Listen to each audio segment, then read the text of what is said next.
இவர்கள் கலப்படமற்ற ஆன்மீக சாறு. கிருஷ்ணரை தங்களின் காதலனாக எண்ணி ஏங்குபவர்கள்.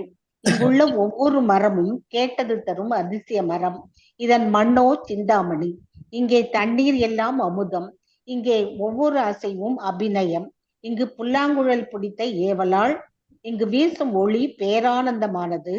இங்கே உயர்ந்த ஆன்மீக இருப்புக்கள் எல்லாம் அனுபவிக்க தகுந்ததும் சுவை நிரம்பியதும் ஆகும். இங்கு வங்கக்குடம் நிறைக்கும் வள்ளல் பெரும் பசுக்கள் பார்க்கடலாக பால் சொரிந்து தள்ளுகின்றன. இங்கு அசையாமல் காலம் ஸ்தம்பித்து நிற்கின்றது. ஆகையால் எதிர்காலம் இல்லை. அரை நொடி கூட இங்கு கழிவதில்லை. அந்த உலகம் கோலோகம். யாருக்கு என்றால் ஒரு சிலர் தன்னை அறிந்த ஆத்மாக்களுக்கே. கிருஷ்ணா மாதாஜி. தேங்க்யூ மாதாஜி. ஹரே கிருஷ்ணா. மல்லிகா மாதாஜி, உங்க டவுட்? மாதாஜி, அந்த எக்காரன் ஆர்வ ஜலே பஜதி ஸ்மயோக அந்த பாடல்ல மாதாஜி பகவான் மகாவிஷ்ணு அனந்தன்ல படுத்திருக்கிறதா வருது. ஆனா நம்ம கர்ப்பவதாயி விஷ்ணு தானே அனந்தாதிசேஷனும் லட்சுமி இருக்காங்கன்னு படிச்சிருக்கிறோம். சோ லாஜிக்கலி கரெக்ட், கர்ப்போதக்ஷாய் விஷ்ணு தான். பட் எப்பவுமே விஷ்ணுன்னு எடுத்தாலே அனந்தசேஷ் கூட இருக்கிற மாதிரி நம்ம பிக்சர் பாயிண்ட் ஆஃப் வியூல மகாவிஷ்ணு அனந்தசேஷ் இல்லாத மாதிரி காட்டுறாங்க. பட் பாத்தீங்கன்னா அனந்தசேஷ் இல்லாம விஷ்ணுவோட ஃபார்மே இருக்காது. சோ நம்ம காரணா ஓஷன் சொல்றாங்க இல்லையா, அந்த காரணா ஓஷனே அனந்தசேஷ். அவர் போட்டிருக்கிற செயினே அனந்தசேஷ். ஸ்பிரிச்சுவல் வேர்ல்டு எக்ஸ்பேண்ட் ஆகிற எல்லாமே அனந்தசேஷ். சோ பேசிக்லி பல்ராமோட எக்ஸ்பான்ஷன். சோ அந்த கான்டெக்ட்லயும் இருக்கலாம். பட் ஸ்பெசிஃபிக்கா நான் அதை படிச்சுட்டு டீட்டெயிலா சொல்றேன். பட் இந்த ஃபார்ம்ல அவர் அப்படி இருக்க மாட்டாருன்னு இல்ல, ஒரு ஃபார்ம்ல அவரோட டிஸ்கிரிப்ஷன் அப்படி இருக்கு. இப்போ நரசிம்மர் ஃபார்ம்ல கூட அனந்தசேஷ் இருப்பாரு. பட் அனந்தசேஷ் என்ற பேர் யூஸ் பண்ண மாட்டாங்க. பட் நரசிம்மர் அனந்தசேஷ் இல்லாம இருக்கவே மாட்டாரு. பாருங்க பிக்சர். பட் அதுக்கு நெக்ஸ்ட் டைம் எப்பமாவது நரசிம்மர் வித் அனந்தசேஷனா எப்படி நீங்க அனந்தசேஷ் சொல்லலாம்? விஷ்ணுல தானே இருப்பாருன்னு சொல்ல முடியாது. ஏன்னா விஷ்ணுவோட எல்லா அவதாரம்லயுமே அனந்தசேஷ் இருப்பாரு. தேங்க்யூ மாதாஜி.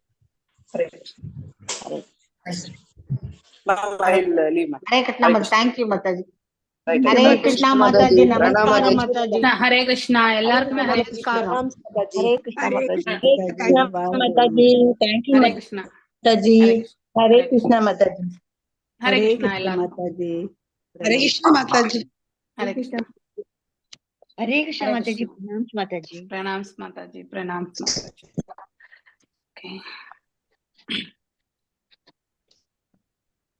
ஓம் நமோ பகவதே வாசுதேவாய. ஓம் நமோ பகவதே வாசுதேவாய. ஓம் நமோ பகவதே வாசுதேவாய.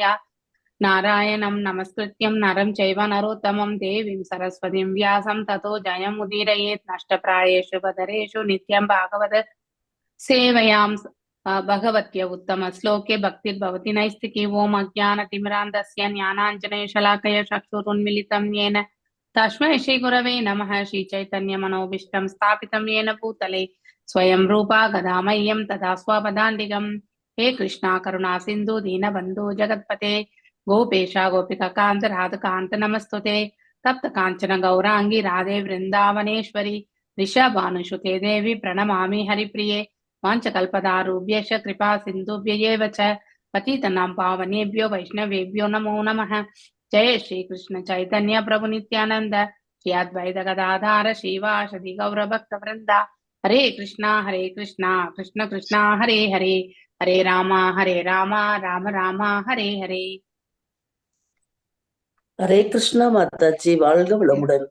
எஸ், நாம் இன்னைக்கு ஐ திங்க் 16வது ஸ்லோகத்தை வாசிட்டோம் நம்ம. ஆனா விளக்கம் எக்ஸ்பிளைன் பண்ணணும். ஆமா, 16 17 கூட பண்ணிட்டோம்னு நினைக்கிறேன். இன்னைக்கு விளக்கம் மட்டும் தான் பார்க்க முடியும்னு நினைக்கிறேன். பார்க்கலாம். 16 எஸ். கிம் வா சிவாக்கியம் அசிவம் நாவிதுஸ்தத் வத் அன்யே பிரம்மாதயஸ்தம் அவகீர்ய ஜடாஸ் ஸ்மசானே தன்மால்ய பஸ்ம நிருகபாலி அவசத் பிசாசைர் ये मूर्तबीर तदதி தத் ஸ்ரவணாஸ்ருஷ்டம். கிம் உண்டா இல்லையா? சிவ ஆக்கியம் சிவன் என்னும் பெயர். ஆசிவம் அமங்கலம். நவிது அறியவில்லை. வத் அன்யே உம்மை தவிர பிறர். பிரம்ம ஆதய பிரம்மதேவனும் பிறரும். தம் அவரது சிவபெருமான் அவகீரிய அங்கும் இங்கும், ஜடா ஜடா முடியுடையவர், ஸ்மசானே மயானத்தில், தத் மால்ய பஸ்ம நிருகபாலி மண்டை ஓடுகளை மாலையாகவும் சாம்பலையும் அணிந்தவர், அவசத் தொடர்புடைய, பிசாசுகளுடன், எவர் மூர்த்தபி தலை மீது, தததி இடுதல், தத் சரண அவருஷ்டம் அவரது திருவடி தாமரையிலிருந்து விழுந்தவை. சிவபெருமான் என்னும் பெயருடையவர் மிகவும் அமங்கலமானவர் என்று உம்மை காட்டிலும் உயர்ந்தவரான பிரம்மதேவன் போன்றவர்களும் தெரியாது என்று நீங்கள் நினைக்கின்றீர்களா? அவர் சுடுகாட்டு பேய்களுடன் தொடர்புடையவர். அவரது தலையில் உள்ள ஜட முடிகள் அவர் உடல் எங்கும் பறந்திருக்கும். சுடுகாட்டு சாம்பலை உடல் முழுவதும் பூசி மண்டையோடுகளை மாலையாகவும் அணிந்திருப்பவர். இது போன்ற அமங்கல சின்னங்கள் அனைத்தும் அவரிடம் இருந்தாலும் பிரம்மதேவன் போன்ற மிக உயர்ந்தவர்கள் கூட சிவபெருமானது திருவடி தாமரைகளிலிருந்து விழும் மலர்களை தம் தலை மீது வைத்து அவரை பெருமைப்படுத்துகின்ற உண்மை நீர் அறியாதா? அப்படின்னா இந்த ஒரு இதுல இருந்து நாம என்ன கருத்தை எடுத்துக்கணும்னா, அவர் வெளிப்புற தோற்றத்துல பார்ப்பதற்கு வந்து ஒரு அமங்கலமாக காட்சி அளிக்கலாம் இல்லையா? இதே மாதிரியான சூழ்நிலை நம்ம அடுத்து வர போறக்கூடிய காண்டத்துல படிக்கதான் போறோம். ரிஷபதேவரை பற்றி படிக்க போறோம். பரத மகாராஜாவுடைய மறுபிறவியா வரக்கூடிய ஜடபாரதரும் அதே நிலையில இருப்பார். அப்படின்னா ஒவ்வொருத்தருடைய டிஃபரெண்ட் நிலை.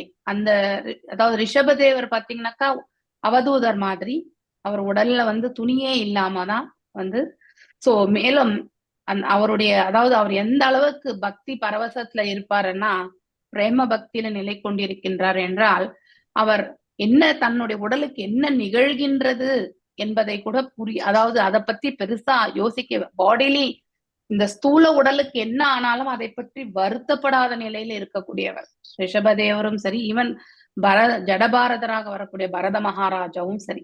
ஆனா இருவருக்கும் சிறிய வேறுபாடு உண்டு. இவர் உடல்ல வந்து அட்லீஸ்ட் இடுப்புல ஒரு துண்டை மட்டும் கட்டிட்டு பூணூல் போட்டிருப்பார், யாரு? ஜடபாரதர். ஆனா ரிஷபதேவர் அப்படி கிடையாது. ரிஷபதேவர் யாருன்னா பரத மகாராஜாவுடைய அதாவது தந்தை. ஓகே, சோ அவருக்கு 100 பிள்ளைகள், அதாவது ரிஷபதேவருக்கு. அதுல முதல் பிள்ளை தான் வந்து பரத மகாராஜா. நம்ம படிப்போம், நம்ம அடுத்த காண்டத்துல படிப்போம், அப்போ நம்ம அதை பத்தி நீட்டா தெரிஞ்சுக்கலாம். பட் இங்க நம்ம ஏன் இதை வந்து உங்களுக்கு இங்க கம்பேரிசனா சொல்ல விரும்புறேன்னா, சிவபெருமானும் வந்து ஹீஸ் த ஹையஸ்ட் இல்லையா? அதாவது வைஷ்ணவர்களிலே மிகவும் உயர்வான ஸ்தானத்தை கொண்டவர்.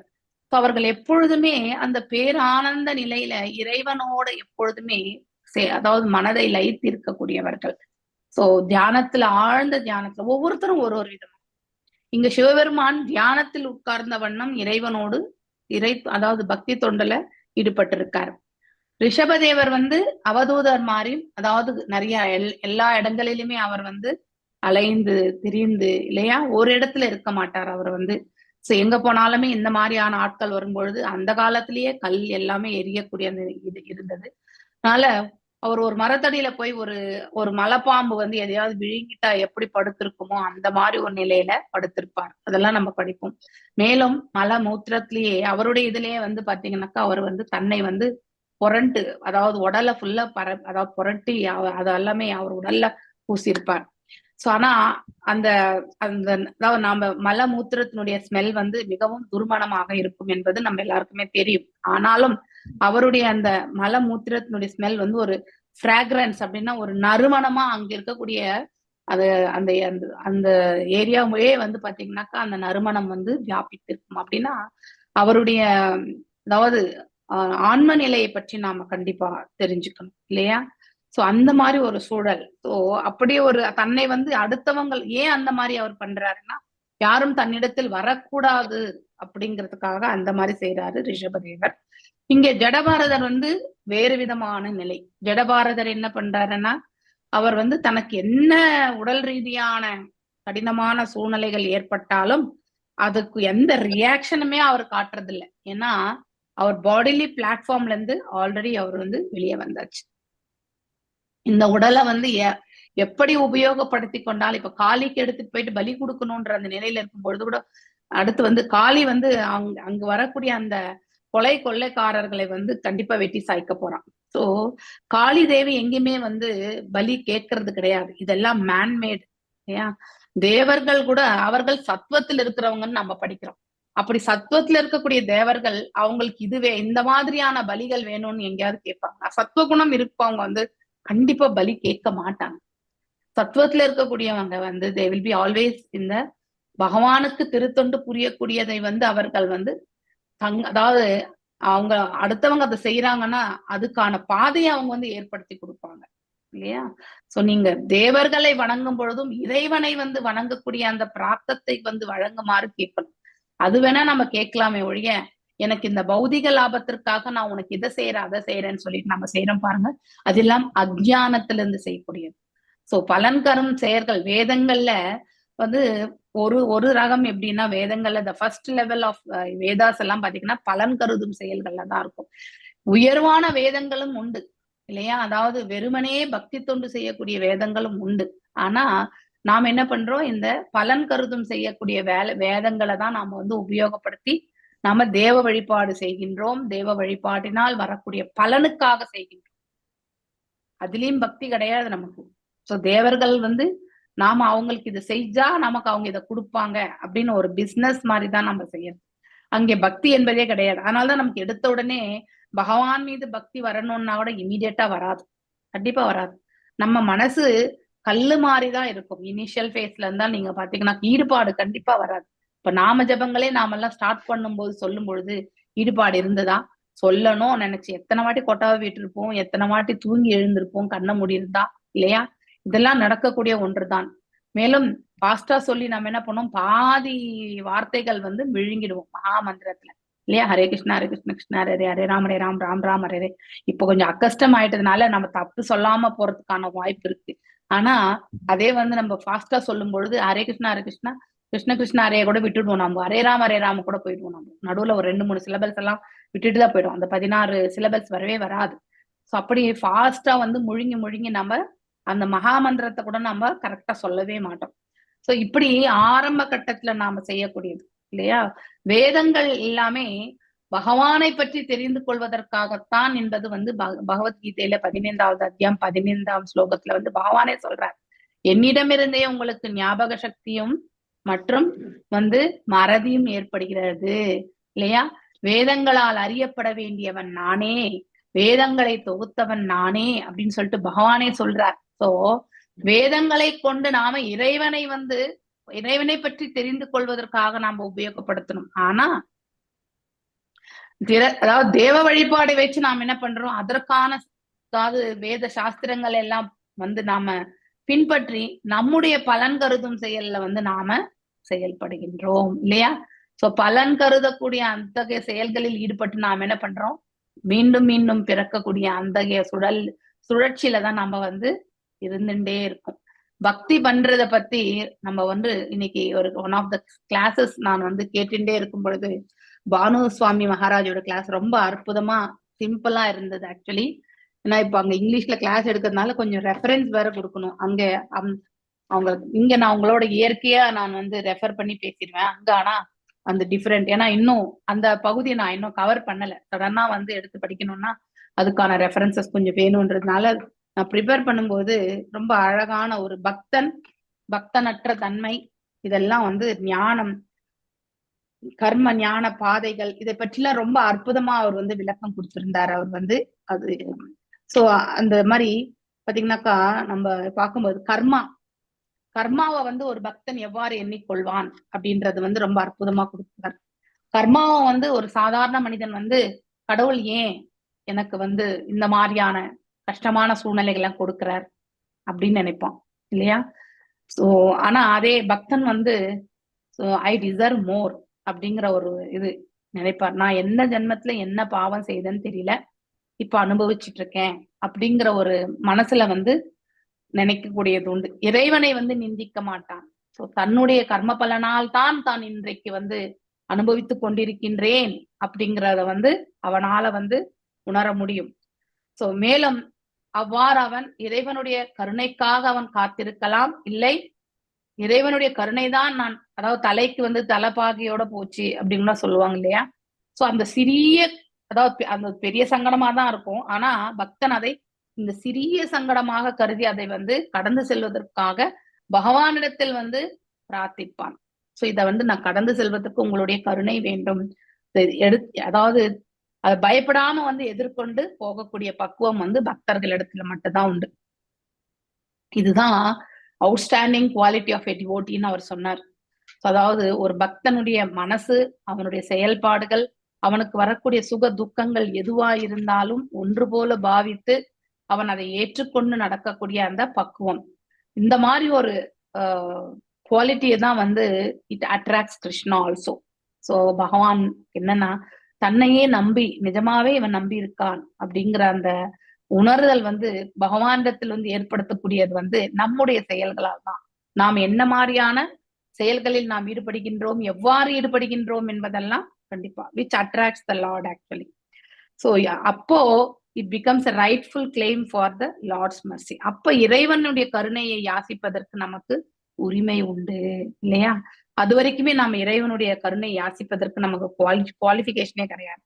பக்தியில வந்து நாம ஈடுபடுத்திக்காம இல்லையா, பக்தி செயல்களில் வந்து நாம செயல்படுத்தாம, அப்புறம் வந்து எந்த ஒரு சூழ்நிலையுமே நம்ம வந்து பேலன்ஸ்டா எடுத்துட்டு போகாம, நாம ஒருத்தர் தான் இந்த பிரபஞ்சத்துல வந்து சங்கடத்துல உடன்னு இருக்கோம்னு நினைக்கிறது, இந்த மாதிரியான நிலைகள் எல்லாமே வந்து நான் டிவோட்டி கேரக்டரிஸ்டிக்ஸ் இதெல்லாமே. சோ எதையுமே எதிர்கொள்ளணும், இது நம்முடைய கர்மம், நாம தான் அனுபவிக்கணும் அப்படிங்கிற அந்த வந்து ஏற்றுக்கொள்ளக்கூடிய அந்த மனப்பக்குவம் இருக்கக்கூடிய அந்த பக்தனே வந்து இறைவனையுமே வந்து இறைவனால் வந்து ஈர்க்கப்படுகின்றான். சோ அது வந்து ரொம்ப அழகா சொல்லியிருந்தாரு. இதுக்கு சைத்தன்ய சரிதாமிரதத்துல மகாபிரபு கூட வந்து விளக்கி இருக்கிறதா வந்து சொல்லப்பட்டிருக்கிறது. அவர் பக்தி என்பது முதல்ல எங்கிருந்து தோன்றும் என்றால் நம்பிக்கை. நம்பிக்கை என்பது இறைவன் மீது நாம கொண்டிருக்கக்கூடிய நம்பிக்கை. சோ வெறுமனே சிம்பிளி வர்ஷிப்பிங் த காட், அதாவது வெறுமனே இறைவனுக்கு திருத்தொண்டு புரியறது, சவனம் கீர்த்தனம் இந்த நவவித பக்திஸ்ல எதை வேணாலும் அதுல நம்ம வரக்கூடிய அந்த ப்ராசஸ் இது ஸ்ரத்தா இல்லையா. அதுக்கப்புறம் சாது சங்கத்தோட இணைந்து அப்புறம் வந்து பஜன கிரியா. இந்த பஜன கிரியா வந்த பிறகுதான் நமக்கு அந்த பக்குவம் வரும், அனர்த்தங்கள் எல்லாம் விலகும் இல்லையா. அனர்த்த நிவர்த்தி. அடுத்து வந்து ருச்சி இல்லையா, ருச்சி. அடுத்து வந்து ஆசக்தி, அப்புறம் பாவா பிரேமமான. நடுவுல ஏதோ ஒண்ணு விட்டுனேன். நிஷ்டா இல்லையா. ஆசக்தி அதாவது அனர்த்த நிவர்த்தி ஆன பிறகு நிஷ்டா ஆன பிறகுதான் நமக்கு ருச்சி வரும். ருச்சி ஆன பிறகு ஆசக்தி அப்படின்னா ஈர்க்கப்படுதல், அட்ராக்ட், அது அட்டாச்மெண்ட், அதோட வந்து இணைந்து விடுவது. அந்த பக்தி அந்த ப்ராசஸோடயே வந்து நம்ம அன்றாட வாழ்க்கையில அதுவும் ஒரு செயல். ஃபார் எக்ஸாம்பிள் நம்ம டெய்லி எழுந்து குளிக்கிறோம், சாப்பிடுறோம், நம்ம கடமைகளை வீட்டுல எல்லாமே செய்யறோம். அது போல பௌதிக செயல்களை எப்படி நாம் ஈடுபடுறோமோ ஆன்மீக செயலும் அதே மாதிரி ஆகிவிடும். சோ அந்த மாதிரி அது அட்டாச்மெண்ட். அதுக்கப்புறம் தான் பாவ பிரேமா. சோ இது பாவ வரைக்குமே நம்ம தவறி விழுந்துருவோம், பிரேமாக்கு போனா நம்ம தவறி விழ மாட்டோம். சோ அங்கே ஜடபாரதரும் அந்த மாதிரி ஒரு நிலையில தான் இருக்கார். சோ இதை நாம தெரிஞ்சுக்கணும். இங்க இதை ஏன் உங்களுக்கு சொல்ல வரேன்னா, சிவபெருமானுடைய வெளிப்புற தோற்றத்தை கொண்டுதான் தக்ஷன் வந்து இவ்வாறு அவதூறு பேசுகின்றான். ஆனா அவருடைய நிலை, ஆத்ம நிலையை வந்து உணர்ந்திருந்தா அதை புரிந்தவர் யார்? அதாவது பிரம்மதேவர் மற்றும் பிற முனிகள் எல்லாருமே அவங்களுக்கு தெரியும். ஆனா தக்ஷனுக்கு ஆப்போசிட். ஏன்னா அவன் சீஃப் பிரஜாபதி இல்லையா, உயர்வான பிரஜாபதிகளுக்கெல்லாம் சீஃப் அவன். அதனால அவனை வந்து எதிர்கொள்ள வேண்டான்றதுக்காக அவங்க எல்லாருமே சைலண்டா இருக்கிறாங்க. சோ இங்கே ரொம்ப அழகா சொல்லப்படும், நீ வெளிப்புற தோற்றத்தை கண்டு நீ வந்து அமங்கலம் என்று நினைக்கிறாய், ஆனால் அவருடைய திருவடி தாமரை பாதங்களில் விழுந்த மலர்களை எடுத்து பிரம்மதேவர் வந்து தலை மீது வைத்து பெருமைப்படுகின்ற உண்மை நீர் அறியாதா அப்படின்னு சொல்லிட்டு கேட்கிறாங்க. சோ சிவபெருமான் போன்ற உயர்ந்தவர்களை நிந்திப்பது பயனற்றதாகும். பேசிக்கலி யாரையுமே நிந்திப்பது வந்து பயனற்றதுதான். ஏன்னா நாம் நிந்திக்க அவர்கள் நல்லாதான் இருப்பாங்க, இது ஃபர்ஸ்ட். ஏன்னா அவங்களுடைய பாவத்தை நாமளும் சுமக்கணும் இல்லையா. சோ ஒரு பகுதி நமக்கும் வந்து சேரும். சோ ஆட்டோமேட்டிக்கலி அவங்க சஃபரிங்ல குறையும், நம்ம சஃபரிங்ல வந்து ஏறும். அதனால நல்ல இன்டெலிஜென்டா இருக்கிறவங்க வந்து யாரையுமே நிந்திக்கிறத வந்து விட்டுடுவாங்க. So they will never. So இவங்களை வந்து தவறு காண்பது, குற்றம் காண்பது மற்றும் அவர்களை வந்து திட்டுவது இதெல்லாமே வந்து கண்டிப்பா நிந்திப்பாங்க. ஒண்ணுத்துக்கு மட்டும்தான் அலோடு எதுன்னா, அதாவது இறைவனையோ இறைவனுடைய அடியார்களையோ வந்து யாராவது நிந்தித்தால் அதற்காக நாம போய் கண்டிப்பா கோபப்படலாம், அதுக்காக நம்ம வந்து பேசலாம். ஆனா அதை தவிர்த்து நாம வேற எந்த செயல்களிலுமே யாரையுமே வந்து நாம அதாவது புண்படும்படியாக பேச வேண்டிய அவசியமும் கிடையாது. தனது கணவனின் உயர்வினை நிறுவதற்காக சதியினால் இது இங்கே குறிப்பிடப்படுகிறது. முதலில் அவள் நீர் சிவபெருமானை அவர் சுடுகாட்டில் உள்ள பேய்களுடன் தொடர்புடையவர் என்பதினாலும் பிணங்களை எரித்தும் சாம்பலை உடலில் அணிந்திருப்பதினாலும் மனிதர்களின் மண்டையோடுகளை மாலையாக அணிந்திருப்பதனாலும் அவரை அமங்கலமானவர் என்று அழைத்தீர். அவரிடம் உள்ள குறைகளை நீர் எடுத்து காட்டினீர். ஆனால் அவரது நிலையோ மிகவும் உன்னதமானது என்பதை நீர் அறியவில்லை. அவர் அமங்கலமானவராக தோன்றினாலும் இல்லையா, பிரம்மதேவனை போன்ற உயர்ந்த சான்றோர்கள் எல்லாம் அவரது திருவடி தாமரையிலிருந்து விடும் தூசிக்கு கூட உயர்ந்த மரியாதை அளிப்பதோடு உம்மால் கண்டிக்கப்படும் மாலையினை மிக்க மரியாதையுடன் தங்கள் தலைகளின் மீது ஏன் அவர்களிட வேண்டும் என்று கேட்கிறாள். சோ த ரெஸ்பெக்ட் ஃபார் அவர் ஹஸ்பண்ட் இல்லையா, தன்னுடைய கணவனுக்கு வந்து எல்லாருமே மரியாதை செலுத்துகிறார்கள். ஆனா இங்கே வந்து இழிவான அந்த குவாலிட்டிஸ் மாதிரி எடுத்துரைத்து அவரை வந்து இழிவான ஒரு நிலைக்கு வந்து பேசுபவன் யார்? தக்ஷன் இல்லையா. சிவபெருமானின் மனைவியான சதி கற்புக்கரசி ஆதலினால் அவளது சிறப்பினை அவள் எண்ணியபடி மட்டுமின்றி உண்மைகளை கொண்டு நிறுவுவது அவளது கடமையாகும். இட் இஸ் a duty இல்லையா. we should defend for a duty. Devotee, ஒரு டிவோட்டிய பத்தி இன்னொரு டிவோட்டி வந்து அவதூறு பேசினா உண்மையிலேயே அந்த டிவோட்டி நல்ல டிவோட்டியா இருந்தா இன்னொரு டிவோட்டி வந்து அதை வந்து கண்டிப்பா எஸ் இவங்க இந்த செயல்கள் செய்தாங்க அப்படிங்கறது எல்லாமே எடுத்துரைத்து அவங்க அந்த என்னது சொல்லுவாங்க மிஸ் அண்டர்ஸ்டாண்டிங்க வந்து கண்டிப்பா கிளியர் பண்ணணும். இல்லைன்னா நம்ம முன்னாடியே ஒரு வைஷ்ணவாவை வந்து ஒருத்தர் வந்து அவதூறு பேசினா அதை கேட்டுட்டே இருந்தா அது பாவம், நம்மளுடைய புண்ணியங்கள் எல்லாமே வந்து கரைய ஆரம்பிச்சிடும். So will be bereft of all the புண்ணியாஸ் ஆக்சுவலி. அதனால நம்ம அதே மாதிரிதான் இந்த இடத்துல சிவபெருமான் வந்து பகவானுடைய பக்தர். அதனால அவரை பற்றியான அவதூறுகளை எல்லாமே கண்டிப்பா அதுக்கான ஜஸ்டிபிகேஷன் கொடுக்கணும் இல்லையா. அந்த நிலையில தான் இங்க சதி வந்திருக்காங்க. பிரம்மதேவனின் பதவிக்கு சாதாரண உயிர்கள் கிடைக்காத பட்சத்தில் பகவான் விஷ்ணுவே விரிவங்கம் ஆகிறார் இல்லையா. பொதுவாக இப்பதவி பிரபஞ்சனத்தில் மிகவும் உயர்ந்த புண்ணியம் செய்த ஒரு உயிர் பொருளினாலே நிரப்பப்படுகிறது. எந்த ஜீவாத்மா வந்து குவாலிபிகேஷன் ஆகுறாங்களோ அந்த ஜீவாத்மாக்கு மட்டும்தான் அந்த பிரம்மனுடைய பதவி கிடைக்கும். ஆகையினால் பிரம்மதேவனின் மைந்தனான சிவபெருமான் தோன்றினாலும் அவரது நிலை பிரம்மனை விட மிகவும் உயர்ந்தது. ஏன்னா குவாலிட்டிஸ் இல்லையா. சோ இவர் 78%னா அவர் 86% குவாலிட்டிஸை வந்து பெருக்கியிருக்கார். இங்கு சிவபெருமான் அணிந்திருக்கும் அமங்கலமான தூசியினையும் மலர்களையும் பிரம்மதேவன் போன்ற சிறந்த சான்றோர்கள் கூட ஏற்றுக்கொள்கின்றனர் என்று குறிப்பிடப்பட்டிருக்கிறது. மகா முனிவர்களான மரீச்சி, அத்ரி, பிருகு இவங்க எல்லாருமே பிரம்மரிடம் தோன்றியவர்கள் இல்லையா. அவர்கள் எல்லாருமே சிவபெருமானிடம் மரியாதை கொண்டிருக்கின்றனர். ஏனென்றால் சிவபெருமான் ஒரு சாதாரண உயிர் அல்ல என்பது அவங்களுக்கு தெரியும். அவர் ததா சக்தியில இருக்க, அவர் ஜீவசக்தி கிடையாது அப்படிங்கிறது வந்து அநேக புராணங்கள் சில இடங்களில் முழுமுதற் கடவுளுக்கு இணையாக தேவர்களை உயர்த்தி பேசுகின்றனர். ஆனால் பகவான் விஷ்ணுவே முழுமுதற் கடவுள் என்பதை முடிந்த முடிவாக எல்லா வேதங்களுமே எடுத்துரைக்கிறது மகாவிஷ்ணு தான். பிரம்ம சமிதை சிவபெருமானை தயிரோடு ஒப்பிட்டிருக்கிறது. இந்த கம்பாரிசன் வந்து எப்படின்னா, பால் வந்து தயிராக மாற்ற முடியும் இல்லையா. ஆனா தயிரை வந்து நம்ம ரிவர்சல் கண்டிப்பா பண்ண முடியாது இல்லையா. அது போலதான் பால் வந்து பகவானுக்கு ஒப்பிடப்படுகிறது. சோ அவரிலிருந்து தோன்றியது இல்லையா, பாலிலிருந்து தான் தயிர் வருது. அந்த கான்செப்ட் நம்ம ஞாபகம் வச்சுக்கணும். தயிரை வந்து மீண்டும் நம்ம பால் ஆக்க முடியாது இல்லையா. தயிரிலிருந்து பால் வேறானதன்று. ஆனா சோர்ஸ் வந்து பாத்தீங்கன்னாக்கா பால் தான் இரண்டுக்குமே இல்லையா. பாலாகவே இருக்கிறது, பாலிலிருந்து தான் தயிர் வரும்.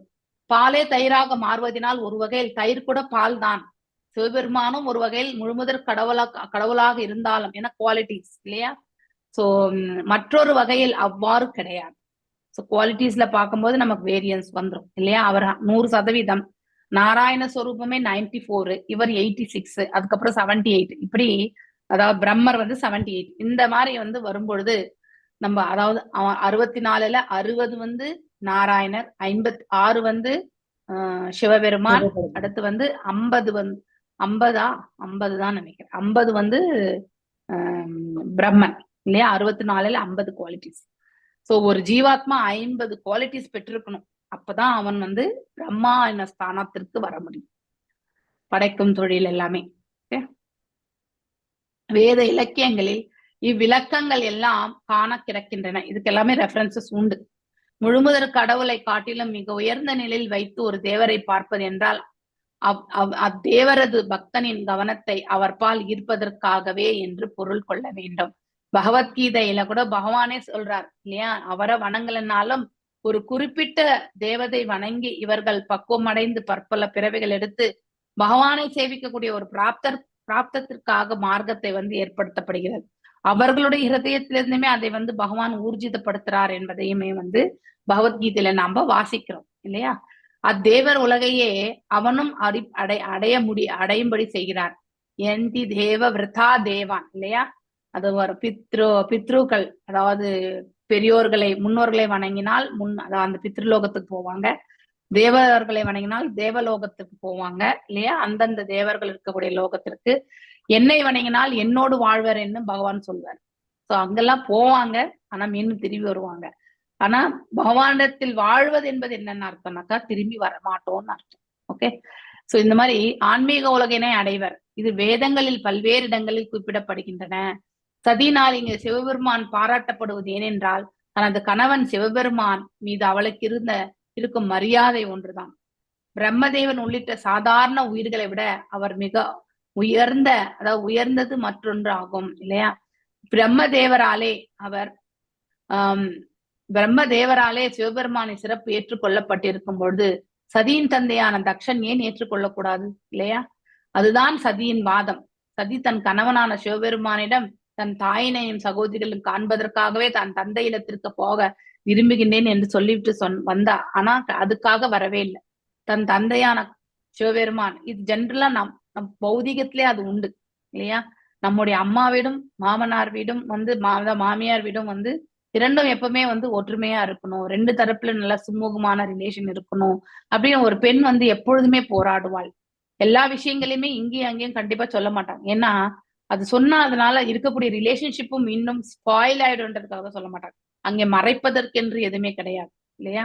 கணவனிடத்துல தாய் வீட்டை பற்றியும் அதே மாதிரி வந்து போன வீட்டுல, அதாவது நம்ம எங்க புகுந்து இருக்கக்கூடிய வீட்லயுமே இருக்கக்கூடிய நிறைகளை வேணா சொல்லுவாங்க, குறைகளா இருந்தா அது வந்து தாய் வீட்டுல கண்டிப்பா சொல்ல மாட்டாங்க பெண்கள். ஏன்னா ஒரு காலம் இல்லைனாலும் ஒரு காலம் வந்து அம்மாவும் வந்து ஏதாவது பேசிட்டா அதை நம்ம தாங்க முடியாது இல்லையா. சோ இரு தரப்புலயுமே ரிலேஷன்ஷிப் நன்னா இருக்கணும்ன்றதுக்காகத்தான் போராடுவாள் பெண். அதுதான் அதாவது கற்புக்கரசியா இருக்கக்கூடிய இப்போ நம்ம சதி அவங்களும் அதே தான் பண்ணிட்டு இருக்காங்க இல்லையா. அந்த ஒரு குவாலிட்டி நமக்கு எங்க இருந்து வந்தது? சோ இந்த பிரபஞ்சத்திற்கு லோக நாயகியா இருக்கக்கூடிய அவங்க கிட்ட இருந்துதான் நமக்கு வர்றது ஆக்சுவலி இல்லையா. சோ தன் தந்தையான தக்ஷன் சிவபெருமானிடம் கொண்டிருக்கும் காழ்ப்புணர்ச்சியால் ஒரு பயனும் இல்லை. அதனால் அதனை கைவிட்டு அவரிடம் சமாதானமாக நடந்து கொள்ளும்படி செய்ய வேண்டும். எஸ், ஸோ ஜென்ரலி புகுந்த வீட்டுக்கும் பிறந்த இடத்திற்குமே வந்து அந்த பெண் வந்து சமாதானமாக போகணும்னு தான் யோசிப்பா. ரெண்டு ரிலேஷன்ஷிப்பும் நல்லா இருக்கணும்னு எதிர்பார்க்கிறது வந்து பெண் தான். She is the bridge actually இல்லையா. அவ்வாறு செய்ய இயலாத நிலையில் தன் தந்தையினால் பெற்ற உடலை அவள் துறந்த வரலாறு பின்வரும் இதுல இருந்து நம்ம வாசிக்க ஸ்லோகங்கள்ல தெரிய போகுது. இந்த ரிலேஷன்ஷிப் ஏற்பட போறது இல்லை அப்படிங்கிறது வந்து சத்தியால புரிந்து கொள்ளும் பொழுது தந்தையால் வந்த இந்த உடலை வந்து அவள் துறந்து விட வேண்டும் என்ற நிலைக்கு அவள் வந்து வருகிறாள். அததான் நாம வரக்கூடிய ஸ்லோகத்துல பார்க்க போறோம். கர்ணௌ பிதாய நிரயாத் யத் அகல்ப ஈஷே தர்மா விதரி அஸ்ருணிபிர் நிருபி அஷ்யமானே சிந்தயாத் ஹரஸ்ய ருசதீம் அசீதம் பிரபுசேஜ் ஜிஹ்வாம் அசூன் அபிததோ விஸ்ருஜேத் சதர்மஹ. கர்ணவ் இரு செவிகள், பிதாய பொத்தி கொள்ளுதல், நிறையாத் ஒருவன் வெளியேற வேண்டும், யத் இருந்தால் அகல்ப இயலாத, ஈசே ஈசன், தர்ம அவதரி சமய நெறியாளர், அஸ்ருன்பி பொறுப்பின்மையினால், நிருபி மனிதர்கள், அஷ்யமானே சிந்தித்தல், சிந்தையாத் துண்டிக்க, பிரஹசக வேகமாக, ருசீதம் பழித்தால், அசதீம் பழிப்பவனின் பிரபு ஒருவனினால் முடிந்தால் சேதத் இருந்தால் ஜிவ்வாம் நாக்கு அசூன் தனது உயிர் அபி நிச்சயம் தத பின்னர் விஸ்ருஷ்சேத் விட வேண்டும் சா அது தர்மமாகும். சரி, மேலும் தொடர்கின்றாள். தந்தைக்கு உபதேசம் இல்லையா இந்த இடத்துல. இரண்டு தரப்பிலுமே சாதாரணமான நிலையில் இருக்க வேண்டும் என்ற அந்த ஒரே ஒரு எதிர்பார்ப்போட தான் சதி அங்க வர்றார். சமய நெறியாளரையும் ஈசனையும் பொறுப்பற்ற தன்மையில் ஒருவன் நிந்திக்கும் பொழுது அவனை தண்டிக்க இயலாதவன் தன் கைகளால் இரு செவிகளை மூடிக்கொண்டு அவ்விடத்தை விட்டு விலக வேண்டும். இதுக்கு எக்ஸாம்பிள் நான் நேற்று கூட சொன்னேன். அதாவது பக்தர்கள், பகவானுடைய பக்தர்களையோ அல்லது பகவானையோ யாராவது நிந்திக்கிறாங்கன்னா, ஒன்று நாம அங்கேயே நின்ற இடத்துல பிராணனை விடணும், அது ஒண்ணு. ரெண்டாவது, நாம அவங்க பேசுறது தவறு என்பதற்கு சாஸ்திர நெறிகளை படி நம்மளால டிபேட் பண்ணி அவங்கள புரிய வைக்கணும். இது இரண்டாம் ரகம். இது உத்தம அதிகாரியால மட்டும் தான் பண்ண முடியும் இல்லையா. மத்தியமாதிகாரி ஓரளவுக்கு தான் பண்ண முடியும், ஏன்னா எல்லாமே அவங்களுக்கு தெரியாது. அடுத்து அந்த இடத்தை விட்டாவது விலகிடணும். அந்த அவதூறுகளை கேட்காத நிலையில நாம விலகிவிட வேண்டும். இந்த லாஸ்டா இருக்கிறது வேணா நம்மளால செய்ய முடியும் இல்லையா. எல்லாமே சாஸ்திர விதிப்புகள் நம்மளால டிபேட் பண்ண முடியாது. அடுத்து நம்ம பிராணனை விடுறது என்பது நம்ம கையில கிடையாது. கலியுகத்துல அது நம்ம கையில கிடையவே கிடையாது. அப்படி இருக்கும் பொழுது இங்க மூன்றாவது சொல்லப்பட்டிருக்கிறது என்னன்னா, அந்த இடத்தை விட்டு விலக வேண்டும் என்பது. தன் இரு செவிகளை, அதாவது கேட்கவே கூடாது அப்படின்னுட்டு. ஆனால் அவனை கொல்லும் வலிமை ஒருவனுக்கு உண்டென்றால் கொன்று கூட விட வேண்டும். தூற்றியவனின் நாவினை துண்டித்து அவனை கொல்வதோடு தானும் தன் உயிரை மாத்து கொள்ள வேண்டும். இந்த ப்ராசஸ் இந்த ஸ்லோகத்துல இருந்து சொல்லப்பட்டிருக்கு. ஆனா சதி என்ன செய்ய போறாங்கன்னாக்கா, தந்தையை கொல்ல முடியாது, ஆனால் தன்னுடைய உயிரையே விட்டுடலான்ற ஒரு டிசிஷனுக்கு அவங்க வராங்க. அதுதான் செய்ய முடியும். இதுதான் வேதங்கள்ல சொல்லப்பட்டிருக்கு. ஆனா இதை நம்மளால ஃபாலோ பண்ண முடியாது. அடுத்த உயிரை கொல்வதற்கு நமக்கு எந்த ரைட்ஸுமே கிடையாது இல்லையா. ஒன்று நம்ம உயிரை விடலாம், அதாவது நின்ற இடத்துல இருந்து பிராணாயம் விடுறது வேற. அது எல்லாருக்குமே சாத்தியமான ஒன்று கிடையாது. அதுக்கும் பாத்தீங்கன்னா பயிற்சிகள் இல்லையா, அந்த இதெல்லாம் உண்டு. பயிற்சின்னா நம்ம சில பேர் அவங்களுக்கு இந்த ரிஷி முனிகள் சித்தர்கள் எல்லாம் இந்த பிரபஞ்சத்தை விட்டு எப்போ போகணுன்றது அவங்களால நிர்ணயிச்சுக்க முடியும், ப்ரீபோனும் பண்ணிக்க முடியும். அந்த மாதிரி ஒரு செயல்லாம் அவங்களுக்கு உண்டு. முன்னாடியே கிளம்ப போறது அந்த இதெல்லாமே. மரணத்தை அவர்கள் வேண்டி அவங்களே எடுத்துப்பாங்க. அந்த மாதிரி ஒரு சூழ்நிலை இது. யோக நிலையில் நிலை பெற்று இல்லையா, அதாவது தியான தளத்துல இருந்து செய்யக்கூடிய செயல்கள். இது சாதாரணமா தற்கொலை அந்த மாதிரி நிகழ்வுகளுக்கெல்லாம் இது கிடையாது. நம்மளால முடிஞ்சது தற்கொலை தான். ஆனா தற்கொலையே செய்து கொள்ளக்கூடாது. தற்கொலை செய்து கொண்டால் இந்த உடலை கொண்டே நம்மளால ஒரு சூழ்நிலை, ஒரு செயலை நம்மளால எதிர்கொள்ள முடியல இல்லையா. உடலற்ற நிலை நம்ம மேலையும் போக முடியாது. இந்த பிசாசு உலகத்துலதான் நமக்கு மேல இருக்க உலகத்துலதான் நாம் இருக்கணும். அதுக்காக எதாவது ஒரு வீக் பாடியை தான் தேடிட்டு இருக்கும் இல்லையா. இப்ப பேய் பிடிச்சிருக்கு இதெல்லாம் சொல்றாங்க இல்லையா, அதெல்லாம் எதுனா வீக் மைண்டட் பீப்புளுக்கு தான் சுலபமா ஒரு இன்னொரு ஆத்மா பாத்தீங்கன்னாக்கா தங்கும் ஆக்சுவலி. அப்போ இவங்க ஸ்பிளிட் பர்சனாலிட்டி மாதிரி பேசுவாங்க. அந்த மாதிரி ஒரு சுச்சுவேஷன்ஸ் உண்டு இல்லையா. இதெல்லாம் நிஜம்தான். இந்த இதெல்லாமே அவங்க அதுக்காக அவங்க சாமி பேசுறாங்கன்னு நினைச்சுக்க கூடாது. இன்னொரு உடல்ல இந்த உடலற்ற நிலையில் தவித்து கொண்டிருக்கக்கூடிய ஒரு ஜீவன் அதை வீக் மைண்டா இருக்கிறவங்களை கண்டிப்பா ஆட்கொள்ளப்படும். இதுதான் நம்ம தெரிஞ்ச ஒன்று உண்மை. அப்படி இருக்கும் பொழுது இந்த இடத்துல மீண்டும் சதிவாதம் என்றவென்றால் சான்றோரை நிந்திப்பவர் அந்த மாதிரி நிந்திக்க கூடாது. ஒரு நல்ல படிச்ச ரிஷி முனிகள் இல்லையா, மற்றும் இந்த உயிர்களை ரட்சிக்க கூடியவர் இல்லையா. இந்த புவி உலகத்துல சிவபெருமான் ரட்சணை என்பது உண்டு, ஈச தேவதா இல்லையா. அப்படிப்பட்டவர்களை நாம கண்டிப்பா நிந்திக்க கூடாது. ஆனால் இதே வாதத்தினை தக்ஷனும் தான் ஒரு பிரஜாபதி, உயிர்களினுடைய தலைவன், பிரபஞ்சத்தின் பிரஜாபதியில் அனைவரும் சிறந்தவன், சீஃப் பிரஜாபதி இல்லையா. ஆகையினால் தனது நிலையை மிகவும் உயர்வானது, இஸ் கிரேட்டர் தென் சிவா அப்படிங்கிற ஒரு நிலையில இருக்கார் அவர். பை ஆஸ்டரிட்டிஸ், அதுவே ஒரு அஜ்ஞானம் தான். ஆகையால் தனது நிலை மிகவும் உயர்ந்தது. எனவே இதனை சதி ஏற்றுக்கொண்டு தன்னை நிந்திக்க கூடாது என்று அவர் நினைக்கலாம். இதெல்லாம் அவர் நினைக்கலாம். அந்த ஒரு இதுலதான் அவர் அகங்காரத்தோட செயல்பட்டு கொண்டிருக்கிறார். சோ மேலும் சதி இதனை ஏற்றுக்கொண்டு தன்னை நிந்திக்கூடாது என்று கொள்ளலாம். இதற்கான பதில் என்னவென்றால், சதி நிந்திக்கல, இருக்கக்கூடிய ஃபேக்ட் தான் அவங்க சொல்றாங்க. மாறாக தனது கட்சியை நினைத்து கொண்டாள் என்பதே ஆகும். முடிந்தால் சிவபெருமானை நிந்தித்த தக்ஷனின் நாவை துண்டித்து இருப்பாள். சிவபெருமான் சமய நெறிகளை பாதுகாப்பவர். Is a devotee of supreme, இல்லையா? அவரை ஒருவன் நிந்தித்தான் என்றால் அவனை ஒருவன் கொன்றுவிட்டு தானும் தன் உயிரை மாய்த்து கொள்ள வேண்டும். சிவபெருமானை ஒருவன் நிந்தித்த சொற்கள் தன் காதில் விழுந்த பாவத்திற்கே ஒருவன் தன்னை மாய்த்து கொள்ள வேண்டும். இதுதான் முறை. ஆனால் தக்ஷனோ எனது தந்தை, சதியால் எவ்வாறு அவரை கொல்ல முடியும்? சிவபெருமானை பற்றிய நிந்தனைகளை தன் செவியில் விழுந்ததினால் அது பாவம் என்று கருதி தன் உடலை துறக்கினாள். ஆக்சுவலி ஸ்ரீமத் பாகவதத்தில் கூறப்பட்டிருக்கும் அறிவுரை என்னவென்றால், தெய்வத்தை பழிப்போன் அல்லது நிந்திப்போனின் செயல்கள் ஒருவன் பொறுத்து கொள்ளக்கூடாது என்பதாகும். அவன் ஒரு அந்தணனாக இருந்தால் என்றால் தன் உயிரை மாய்த்து கொள்வது அந்தன குற்றம். அதனால் அவ்வாறு நிந்திப்பவனின் வார்த்தைகள் தன் செவியில் விழாதவாறு அவற்றை பொத்திக் கொண்டு அவ்விடத்தை விட்டு அகல வேண்டும். அவன் ஒரு சத்திரியனாக இருந்தா கண்டிப்பா ஏன்னா பிராமணன் கண்டிப்பா வதைக்க மாட்டான், சத்திரியன் தான் கொள்வான். சோ சத்திரியனா இருந்தா அவனுக்கு தண்டனை கொடுக்கக்கூடிய ஒரு பவர் உண்டு அவனுக்கு, இல்லையா? அடுத்தவர்களுக்கு தண்டனை கொடுக்கக்கூடிய பவர் உண்டு, அது சத்திரியனுக்கு உண்டு. அவனை கொல்லவும் வேண்டும். ஆனால் அவன் வைசியனாக சூத்திரனாக இருந்தா அவனால் அது செய்ய முடியாது. தனது உயிரை மாய்த்து கொள்ள வேண்டும். சத்தியம் இதே போல தன் உடலை துறக்கவே முடிவு செய்தாள். ஏனெனில் அவள் தன்னை, அதாவது வைசிய பிரிவு அல்லது சூத்ர பிரிவை சேர்ந்தலாக கருதினாள்.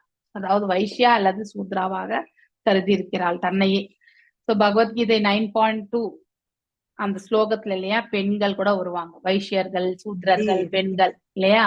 சோ பகவான் யாருக்கும் பேதபாவம் பார்க்கறது இல்லைன்றதுக்காக அந்த ஸ்லோகம். அது எந்த வர்ணத்தையா சார்ந்தவராக இருந்தாலும் பெண்கள் ஏன் சூத்ர நிலையில், அதாவது வைசிய சூத்ர நிலையில கருதப்படுகின்றார்கள் என்றால் அவர்களுக்கு அந்த அட்டாச்மெண்ட், இல்லையா, இந்த உலகாயுத அட்டாச்மெண்ட் என்பது கண்டிப்பா உண்டு.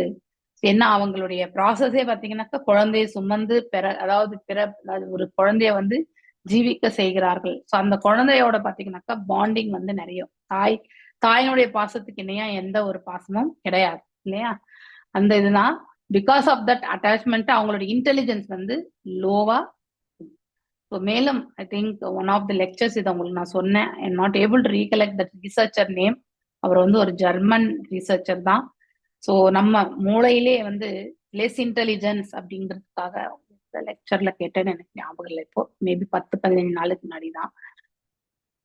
பிரபுபாதருடைய லெக்சர் தான் இது. பிரபுபாதரே சொல்லியிருக்கிறது. இதை நான் உங்களுக்கு முன்னாடி சொல்லியிருக்கேன். 36 ounce வேறஸ் ஜென்ஸ்க்கு 64 ounce அப்படிங்கிறது அந்த பிரெயின் ஃபங்க்ஷனாலிட்டி, அதாவது பிரெயினுடைய சப்ஸ்டன்ஸ், பிரெயின் சப்ஸ்டன்ஸ் சொல்லியிருந்தாங்க. பிரெயின் சப்ஸ்டன்ஸ் ஆமா, எஸ் எஸ் எஸ். சோ அவங்களுக்கு இவருக்கு நமக்கெல்லாம் 36 ounceன்னு சொன்னாங்க. அதே ஆண்களுக்கு 64 ounces. ஸோ ஆனால் நம்மளை விட அவங்களுக்கு கண்டிப்பா மூளை ஜாஸ்தி தான். ஸோ அந்த already it is a built in quality, அதை நம்ம ஒன்றும் பண்ண முடியாது.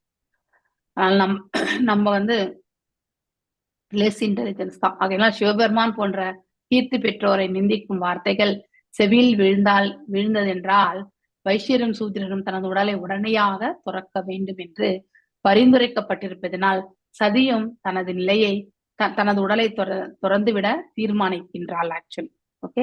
எஸ், ஜெய் மகாலட்சுமி மாதாஜி வாசிங்கோ. அதஸ் தவோத்பன்னம் இதம் கலேவரம் நாதார இக்ஷே திதி கண்ட கர்ஹினா ஜகத்தஸ் மோகாத் தேவிசுத்திம் அந்தசோ ஜுகுப்சிதம். உங்க பேக்ரவுண்ட் நாய்ஸ். ஜுகுப்சிதம் யோதரணம் பிரசஸ்யதே. பேக்ரவுண்ட் நாய்ஸ் பாத்துவாங்க மாதாஜி. பேக்ரவுண்ட்ல நாய்ஸ் மாதாஜி. நான் வேற ரூமுக்கு வந்துட்டேன். ஓகே. ஹரே கிருஷ்ண மாதாஜி. அதஸ்தவோத்மன்னம் இதம் கலேவரம் ந தாரஷ்யே சிதி கண்ட கர்கிணஹ ஜக்தஸ்ய மோகாதி விசுத்திம் அந்தசோ யுகுப்திதஸ்தஸ்யோதரணம் பிரசக்ஷதே. அத ஆகையினால் தவ உடம்பிலிருந்து உட்பன்னம் பெற்ற இதம் இந்த கலேவரம் உடலினை ந தாயுஷ்யே தாங்க மாட்டேன் சிதி கண்ட கருகினக சிவபெருமானை நிந்தித்தவர் ஜக்தஸ்ய உண்ணப்பட்டது மோகா தவறுதலாக ஹி ஏனென்றால் விஸ்டிம் தூய்மை செய்ய அந்தச உணவின் யுகுப்சிதஸ்ய விஷமானால் உத்தரணம் வாந்தி எடுத்தல் பிரசக்ஷதே உத்தமம். மொழிபெயர்ப்பு அண்ட் பொருளை எழுதுவ தெய்வ திரு ஏசி பக்தி வேதாந்த சுவாமி பிரபுபாத் கீதை. ஆகையினால் சிவபெருமானை நிந்தித்த உம்மால் தரப்பட்ட பயனற்ற என் உடலை இனிமேலும் நான் சுமந்து கொண்டிருக்க மாட்டேன். நஞ்சு கலந்த உணவை உண்டவனுக்கு சிறந்த சிகிச்சை வாந்தி எடுத்ததே ஆகும். பொருளுரை.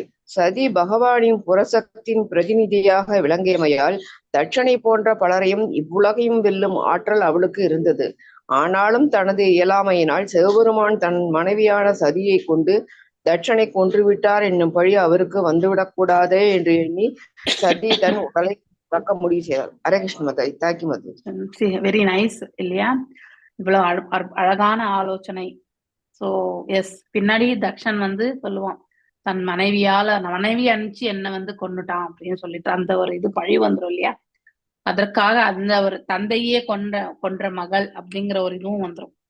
சோ இங்க ஒரு ஹையர் குவாலிட்டி, சத்வ குவாலிட்டியை நம்ம பார்க்கணும் சதியினுடையது இல்லையா?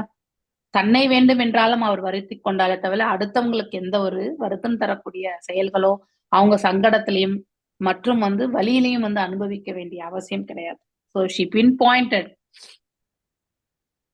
ஒரு பக்தனுடைய நிலையை அழகா விவரிச்சாச்சு இல்லையா? சிவபெருமானுடைய நிலையை எஸ் ரொம்ப கிளியரா விவரிச்சுட்டாங்க. இனி அதையுமே தக்ஷன் ஏற்றுக்கொள்ளாததினால் இனிமே வாழ்ந்து பிரயோஜனமே கிடையாது அப்படின்னு தன்னையே அதாவது இந்த பிரபஞ்சத்தை விட்டு செல்வதற்கான மார்க்கத்தை அவள் தேடிக்கொள்ளணும்னு நினைக்கிறான். சோ அதுதான் அந்த உடலை துறக்கணும் அப்படிங்கிற ஒரு முடிவு. அதஸ் தவோத் பண்ணம் இதம் கலேவரம் நாதார இக்ஷயே சதிதி கண்ட கர்ஹன் கர்ஹின ஜகத்தஸ்ய மோகாத் ஹி விசுத்திம் அந்தசோ ஜுகுப்சிதா தஸ்யோதரணம் பர்ஷல். ஜுகுப்சிசம்னா ஏமாற்றுதல், அந்த மாதிரி ஒரு செயல். சோ விஷமமாக இருக்கிறது அந்த மாதிரி. சோ அத ஆகையினால் தவ உடம்பிலிருந்து உட்பன்னம் பெற்ற இதம் இந்த கலேவரம் உடலினை நா தாயிஷே தாங்க மாட்டேன் சிதி கண்ட கருகினி சிவபெருமானை நிந்தித்தவர் ஜகத்தஸ்ய அதாவது உண்ணப்பட்டது மோகாத் தவறுதலாக ஈ ஏனென்றால் விசத்திம் தூய்மை செய்ய அந்தச உணவின் ஜுகுப்சிதஸ்ய விஷமமானால் உத்தரணம் வாந்தி எடுத்தல் பிரசக்ஷதே உத்தமம். எஸ், ஆகையினால் சிவபெருமானை நிந்தித்த உம்மால் தரப்பட்ட பயனற்ற, சோ இப்படிலாம் நீங்க நிந்திக்கிறீங்க, உங்களால தரப்பட்ட இந்த உடலை நான் இனிமேலும் சுமந்து கொண்டிருக்க மாட்டேன். அந்த சுமந்து கொண்டிருக்க மாட்டேன் என்றது என்ன அர்த்தம்னா, இதுல இருக்கக்கூடிய அந்த ஜீவன் நித்தியமானவன் இந்த உடல்ல அவன் இருந்து கொண்டிருக்கின்றான். சோ இந்த உடலையே நான் துறக்க முடிவு செய்தேன்னு நினைக்கிறேன். அந்த இந்த இடத்துல ரொம்ப அழகா எடுத்துரைக்கிறாங்க. நஞ்சு கலந்த உணவை உண்டவனுக்கு சிறந்த சிகிச்சை வாந்தி எடுக்கிறதுதான் இல்லையா? ஃபர்ஸ்ட் எய்ட் அதுதான். சோ பகவானின் புறச்சக்தியின் பிரதிநிதியாக மாயாதேவி இல்லையா? தட்சிணை போன்ற பலரை சுலபமாக அவளால செயல்படுத்த முடியும். ஆனாலும் அதை அவள் ஏன் செயல்படுத்தவில்லை என்றால் சிவனுக்கு அவதூறு வந்துவிடும் என்ற அந்த ஒரு நிலையை கொண்டு அவள் அந்த செயலை செய்வதை அவள் விருப்பம் கொள்ளவில்லை. அதனால தன்னுடைய உடலையே அவள் துறந்து விட வேண்டும் என்று முடிவு செய்கிறாள். எஸ், பிரேமா மாதாஜி வாசி. நாவேதவாதான் அனுவர்த்ததே மதிஹி சாயேவ லோகே ரமதோ மகாமுனி யதா கதிர்தேவ மனுஷ்யஸ்யோ பிரதக் சயேவ தர்மே நாபரம் ஷிபேத் சிதஹ. ஹரே கிருஷ்ண மாதாஜி. நவேதவாதான் அனுவர்த்ததே மதிஹி சயேவ லோகே ரமதோ மகாமுனேஹே யதா கதிர்தேவ மனுஷ்யயோ ப்ருதக் சயேவ தர்மே நபரம் க்ஷபேதி தஹ. ந இல்லை. வேதவாதான் வேதங்களின் ஒழுங்குமுறை விதிகள். அனுவர்த்தத்தை பின்பற்றுவது. மதி மனம். ஸ்வே அவருக்குரிய. ஏவ உறுதியாக. லோகே ஆத்மாவில். ரமத்தக மகிழ்ந்து. மகாமுனேகே உயர்ந்த உன்னதமானவர்களின். யதா இருக்கின்றது. கதிகி வழியே. தேவ மனுஷ்யோகோ மனிதர்கள் மற்றும் தேவர்கள். பிருதக் பிருதக் தனியே. ஸ்வை உமக்குரிய. ஏ தனியே. தர்மே சுதர்மத்தில். ந இல்லை. பரம் மற்றொரு. க்ஷுபே குறை கூறுதல். ஸ்தித இருத்தல். All glorious goes to Srila Prabhupada. பிரபுபாதாக்கு ஜெய். மொழிபெயர்ப்பு. பிறரை குறை கூறுவதை காட்டிலும் தனது பணிமுறைகளின் வழியே நடத்தல் நன்றாம். தாங்கள் பின்பற்றுவதற்கு தேவையில்லை என்பதால் மகாமுனிவர்கள் சில சமயம் வேதங்கள் கூறும் ஒழுங்குமுறை விதிகளை புறக்கணிக்கின்றனர். இது சாதாரண மனிதர்கள் பூமியில் மேற்பரப்பில் நடந்து செல்ல தேவர்கள் வானத்தில் சஞ்சரிப்பது போன்றதாகும். பொருளுரை. மிக உயர்ந்த மெய்யறிவாளர்களின் நடத்தையும் கட்டுண்ட நிலையில் வீழ்ந்துபட்ட ஆத்மாக்களின் நிலையும் பார்ப்பதற்கு ஒன்று போலவே இருக்கும். மிக உயர்ந்த மெய்யறிவாளர்களோ எவ்வாறு தேவர்கள் வானில் பயணித்து காடுகளையும் மலைகளையும் தாண்டுகின்றனரோ அதுபோல் வேத நெறிகளையும் விதிகளையும் கடந்து செல்வர். ஆனால் சக்தியற்ற சாதாரண மனிதனோ வானில் பறக்க இயலாதவன். எனவே அவன் பல தடைகளை சந்திக்க வேண்டியது இருக்கிறது. அன்பிற்கிறந்த சிவபெருமானோ வேதங்களின் நெறிகளையும் விதிகளையும் கடைபிடிக்காதவராக தோன்றலாம். இதனால் அவர் பாதிக்கப்படுவதில்லை. ஆனால் சிவபெருமானை பார்த்து தானும் அதுபோல் நடக்க ஒரு சாதாரண மனிதன் விரும்பினால் அது தவறாகும். சாதாரண மனிதன் வேத நெறிகளையும் விதிகளையும் கண்டிப்பாக பின்பற்றியே தீர வேண்டும். ஆனால் மெய்யறிவு நிலை எய்தியவர் அவ்வாறு இருக்க தேவையில்லை. சிவபெருமான் வேத நெறிகளை பின்பற்றவில்லை என்று தட்சன் குற்றம் சாட்ட சசி அவர் அவற்றை பின்பற்ற வேண்டிய அவசியம் இல்லை என்று கூறுகிறாள்.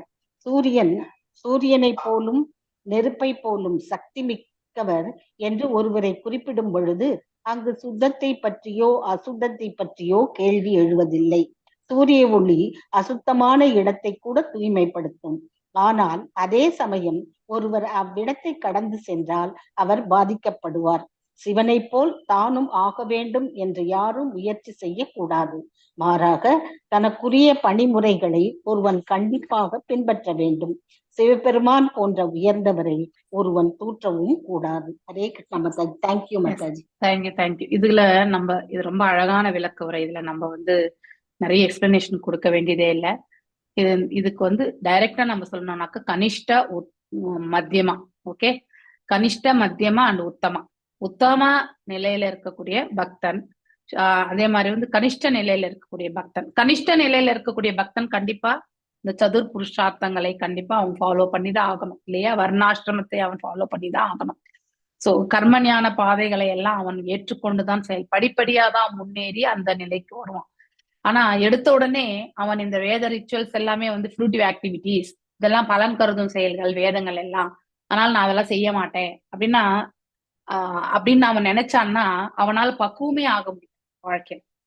அதுதான் இந்த ஸ்லோகத்தினுடைய வியாக்கியானத்துல இருந்து நம்ம தெரிஞ்சுக்கணும். சிவபெருமான் அதையெல்லாம் கடந்தவர். அவர் எப்பொழுதுமே 24/7 இஸ் இன் அப்சார்ப்ஷன் இல்லையா? ஆழ்ந்து இருக்கிறார். தெய்வீக நிலையில இறைவனோட அவர் அதாவது சம்பந்தப்படுத்தியிருக்கார். ஒருத்தர் அந்த நிலையை அடையணும்னா அவர்கள் பற்பல பிறவிகள் அவதரித்து இல்லையா சாதன பக்தியில பக்குவமாயி அடுத்து அதாவது சாதன பக்தியிலிருந்து நம்ம நெக்ஸ்ட் பாவா, அதுக்கப்புறம் பிரேமா இல்லையா? பிரேமா வர வரைக்குமே அவன் அவனுடைய செயல்பாடுகள் அவன் கண்டிப்பா பண்ணிதான் ஆகும். அதனால நாம எல்லாம் கூட we have to follow this சாதன பக்தி இல்லையா? நாம எல்லாம் இன்னும் ஆரம்ப கட்டத்துலதான் இருக்கும். சொன்னல சாதன பக்தியை நம்ப விட முடியாது. பாகவதம் கேட்கறது, பகவத்கீதை வாசிக்கிறது இல்லையா, மங்களாரத்தி பாக்குறது, சோ இது எல்லாமே சாதன பக்தியில வரும். 16 மாலை ஜபம் பண்றது, இதெல்லாமே சாதன பக்தியில உண்டு இல்லையா? ஆனா அத நாம ஆரம்ப காலகட்டத்துல இதெல்லாம் மேண்டேட்டரி. ஆனா இப்போ இங்க இந்த கலியுகத்துல இவந்தோ ஒரு குரு ஒரு தூய பக்தி நிலையை அடைஞ்சிருந்தாலும் அவருடைய அதாவது அவர் மௌனமாக இருந்து செல்லணும்னா அவருக்கு ஆப்ஷன் இருக்கு. ஆனா அவருடைய பக்தி நிலையில அவர் ஆழ்ந்திருக்கிறார் என்பதை இந்த வெளி உலக தோற்றத்துக்கு கண்டிப்பா தெரியாது. ஆனா அதனால அவர் வந்து ஒரு இந்த பௌதிக நன்மைக்காக ஏதாவது ஒரு காரியத்தை அவர் செய்யும் பொழுது அதை கண்டிப்பாக மற்றவர்களும் ஏற்றுக்கொள்கிறார்கள். சோ அதனால நம்ம இந்த இடத்துல என்ன பார்க்கணும்னாக்கா, தக்ஷன் வந்து இஸ் இந்த ரஜோ ரஜோ அந்த மாதிரி நிலையில தான் இருக்கான். அவன் வந்து இந்த பாடிலி ஐடென்டிபிகேஷன்ல தான் இருக்கான் இல்லையா? அவனுக்கு இன்னும் அந்த மோட்சம் அதை பற்றியான ஞானத்தை அவன் வந்து உபயோகிக்கணும்ன்ற அந்த இன்டென்ஷன் கூட அவனுக்கு கிடையாது. ஏன்னா அவ்வாறு ஒரு இன்டென்ஷன் தான் அவன் வந்து தன்னுடைய விரோதியே வந்து அங்கே வந்திருந்தாலும் அவர்களை வந்து அவன் நிந்திக்க மாட்டான் இல்லையா? ஆனா இந்த இடத்துல சிவபெருமானை வந்து அவன் வந்து அதிகமாக நிந்தித்து கொண்டிருக்கின்றான். சோ அது வந்து நன்மையான ஒரு செயலே கிடையாது. இந்த சேம் திங் நாம நம்ம வாழ்க்கையில கண்டிப்பா கடைபிடிக்கணும். அது ரொம்ப ரொம்ப முக்கியம். சோ நாம சாதன பக்தியில பக்குவம் அடைஞ்சு இறைவனே நமக்கு வழி காட்டுவார். நீ எந்த பக்தியில இருக்கன்றத அவரே வந்து ஸ்டெப் பை ஸ்டெப் வந்து எடுத்துட்டு போக முடியும். சோ நாவேதவாதான் அனுவிரத்ததே மதிஹி சர்வயோக லோகே ரமதோ மகாமுனேஹி யதா கதிர்தேவ மனுஷ்யோ பிருதக் சாயேவ தர்மே நாபரம் ஷிபேத் சிதஹ. ஷிபேத் சிதஹ நா இல்லை வேதவாதான் தேவர்களின் ஒழுங்குமுறை விதிகள் அனுவிரத்தே பின்பற்றுவது மதி மனம் ஸ்வே அவருக்குரிய ஏவ உறுதியாக லோகே ஆத்மாவில் ரமத மகிழ்ந்து மகாமுனி உயர்ந்த உன்னதமானவர்கள் யதா இருக்கிற கதி வழியே தேவ மனுஷ்யோ மனிதர்கள் மற்றும் தேவர்கள் பிருத்தக் தனியே ஸ்வே உமக்குரிய ஏவ தனியே தர்மே சுதர்மம் இல்லையா? சுதர்மம் என்றால் நன்மையான கர்மங்கள் என்று பொருள். சுதர்மத்தில் நா இல்லை பரம் மற்றொன்று ஷிபேத் குறை கூறுதல் சித இருத்தல். So all glories to Srila Prabhupada, Srila Prabhupada ki jai. பிறரை குறை கூறுவதை காட்டிலும் தனது பணி முறைகளின் வழியே நடத்தல் நன்றாம் இல்லையா? அடுத்தவங்களை நாம குறை சொல்றதை விட அந்த பாவத்துல நாம் சேர்த்துக்கிறத விட சோ நமக்கு என்ன கிடைச்சிருக்கிறதோ அதுல இருக்கக்கூடிய மென்மையான தன்மையில் இருந்து கொண்டு நாம செயல்படணும். இதுதான் ரொம்ப முக்கியமான ஒன்று. தங்கள் பின்பற்றுவதற்கு தேவையில்லை என்பதால் மகாமுனிவர்கள் சில சமயம் வேதங்கள் கூறும் ஒழுங்குமுறை விதிகளை புறக்கணிக்கின்றனர்.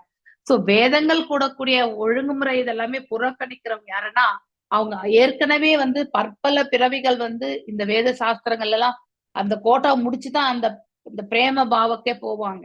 இந்த கோட்டா முடிக்காம நாம அங்க போக முடியாது.